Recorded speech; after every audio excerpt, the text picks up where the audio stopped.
We apologize for that. Just for the sake of time, because we do have live session after.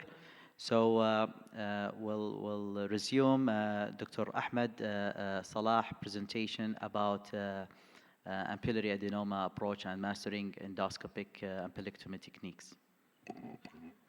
Thank you. Sorry for the big presentation. So we are on the slide, lateral spreading tumor including the papilla. Is the lateral extension beyond the papilla over 10 millimeter or a presence of an extrapapillary contentment of the duodenal wall.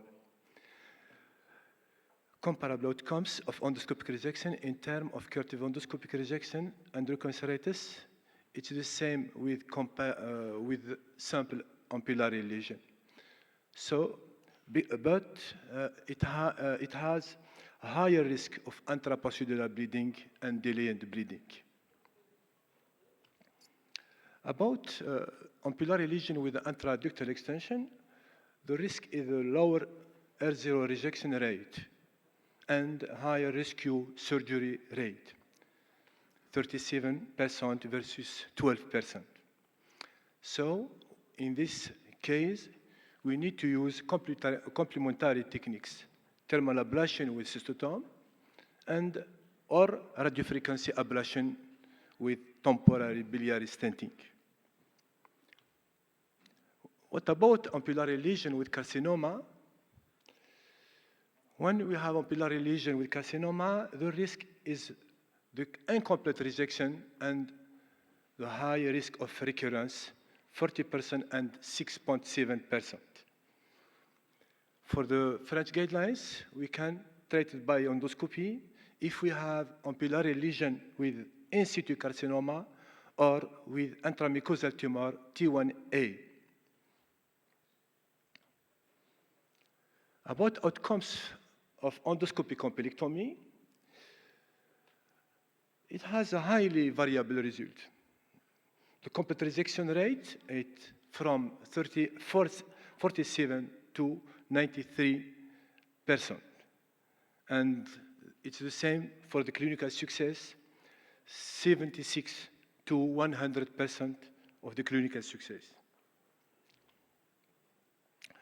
The ESAP study established the SDLD score to predict the R1 rejection or incomplete rejection.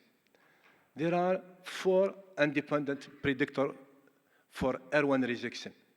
The size over 30 millimeter, the high-grade dysplasia or invasive cancer, the lateral spreading lesion, or the bile or pancreatic duct dilation. Ampullary lesion with 0 to 1 point has the highest complete rejection rates. But for ampullary lesion over 2 points is significantly increased incomplete rejection or R1 rates.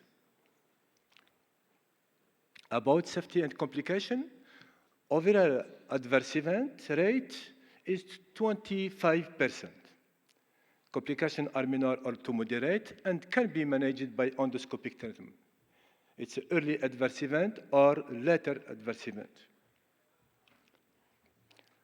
Pancreatitis is the most frequent complication, 12%. So we need the endomethacin or diclofenac immediately before endoscopic ampullectomy and prophylactic placement of pancreatic stent.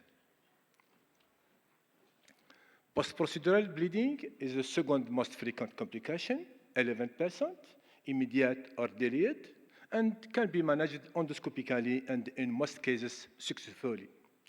We can use a soft coagulation, epinephrine injection, argon plasma, coagrasper clips, and if we have a failure of endoscopic treatment, the second option is angiography evaluation and embolization.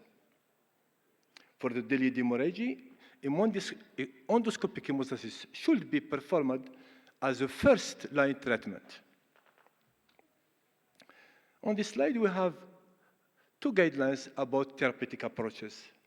For the French guidelines, it takes into account the nature of the lesion, adenomatous or carcinomatous, the size, and the extension of intraductal.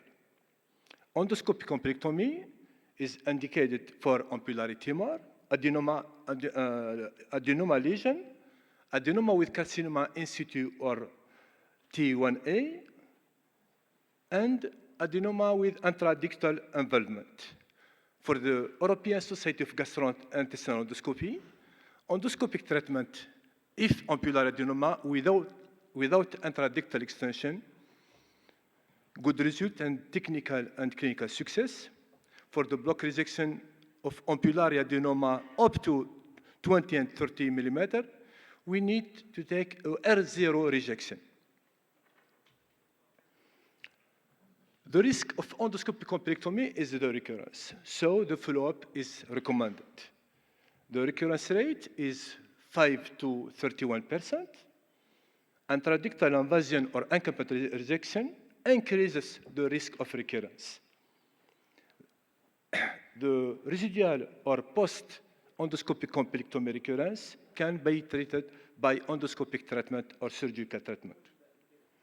SGA recommend a long-term follow-up after endoscopic papillectomy or surgical ampullectomy by duodenoscopy with biopsy of the scare and any abnormal areas at 3 months, 6 and 12 months, then once a year for 5 years.